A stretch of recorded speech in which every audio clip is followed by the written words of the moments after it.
સાબરકાંઠાના હિંમતનગર એસપી કચેરીના ગેટ પર અમે ઊભા છીએ.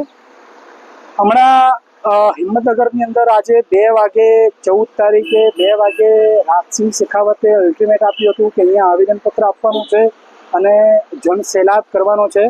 તો સોશિયલ મીડિયાના માધ્યમથી જાણવા મળ્યું છે અને જોવા પણ મળ્યું છે કે તેમને ત્યાં કોઈપણ રીતે ત્યાં નજરકેદ રાખવામાં આવ્યા છે એવા સમાચાર મળી રહ્યા છે.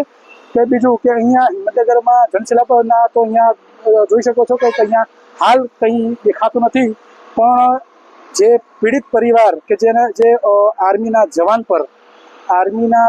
પર જે આ બનાવ બન્યો હતો તેના પરિવારને અહીંયા એસપી સાહેબની સાથે મુલાકાત કરી અને એમને કંઈ રજૂઆત કરી છે અને એ રજૂઆતનું એસપી સાહેબે એમને બાઇટમાં જણાવ્યું છે. તો આ બાઇટમાં જોઈ શકો છો.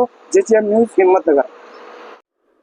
આજરોજ એસપી કચેરી ખાતે જે ગઈ 3 તારીખના રોજ જે આર્મીના જવાન અને પોલીસના કર્મચારીઓ વચ્ચે જે ઘર્ષણનો બનાવ બનેલ હતો તે અન્વયે પોતાની રજૂઆત કરવા માટે થઈને આર્મી જવાન યશપાલસિંહ ઝાલાના ફેમિલી મેમ્બર્સ જે છે તેઓ મુલાકાત માટે આવ્યા હતા. તેઓ તમામ લોકો જે છે એ અત્રેની કચેરીએ મુલાકાત લઈને તેઓની જે રજૂઆતો જે છે તે પણ સાંભળવામાં આવી અને તેઓને સંતોષકારક જવાબ આપવામાં આવ્યો છે.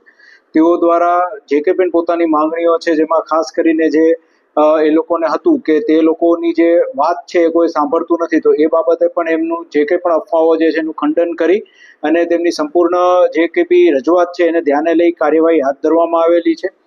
જ્યુડિશિયલ ઇન્ક્વાયરી જે તે લોકોની ફરિયાદ છે અન્વયે જે પ્રોસેસ છે એ જ્યુડિશિયલ કક્ષાએ થનાર છે એ બાબતે પણ એમને સમજ કરવામાં આવેલી છે. અને તે ઉપરાંત તેઓની જે ખાસ રજૂઆત હતી કે કોઈ પણ બનાવ જ્યારે આ પ્રકારનો બને ત્યારે તટસ્થ રીતે પોલીસ દ્વારા તપાસ થાય, તો તે રજૂઆત પણ ધ્યાને રાખીને કોઈ પણ પ્રકારના બનાવમાં સંપૂર્ણ તટસ્થ તપાસ થશે તે પ્રમાણેની બાંહેધરી પણ તેઓને આપવામાં આવેલી છે.